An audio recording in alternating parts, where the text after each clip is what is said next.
Unajua vijana wengi waga wana mind sana akiona mtu amefanikiwa. Na asilimia kubwa si vijana zaidi tulivyo. Tukipata mafanikio waga tunakuwa motivation speaker. Kwa nini tunakuwa motivation speaker? Sababu sisi hatukushauriwa. Sisi tulitumia halmashauri zetu za ubongo. Hakuna mzazi, hakuna baba mdogo, hakuna mjomba aliyenishauri wala kunisupport kwenye mafanikio yangu. Kwa hiyo mimi lazima nikushauri wewe ambaye bado kijana mwenzangu, bado wewe.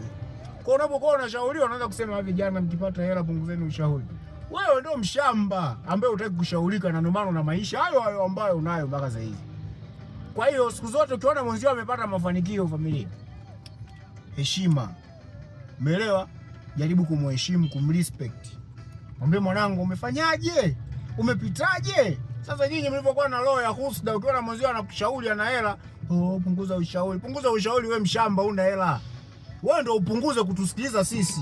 Kama unaona ushauri wetu haueleweki, cancel. Pita kwenye akaunti yangu, unakuja comment eti punguza ushauri.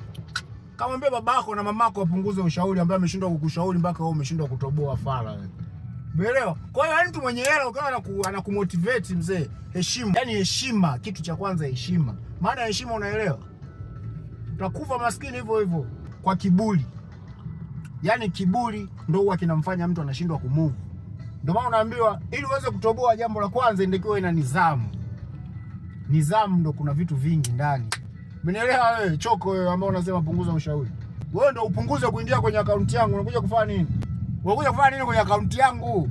Toka kama nakukela. Ondoka, mimi sina shida na wewe, unanisaidia nini? Mafanikio yangu mimi hakuna aliyenisaidia.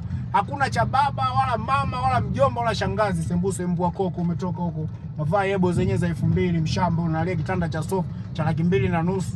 Unaangalia TV ya 300 fala wewe unakuja kuniletea kwenye akaunti yangu. Chomoka.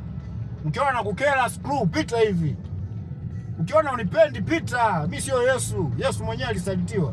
Yesu mwenyewe akupenda na watu wote. Wenye kunipenda nitaondoka nao, wasionipenda toka. Unapoteza bando lako, unapoteza muda wako kuniangalia. Niangalie Donjia ameposti nini? Alafu naandika vijana asilimia fala nini?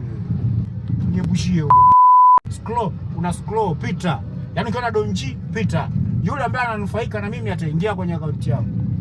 Unitaki pita. Sitaki kutafuta ukome.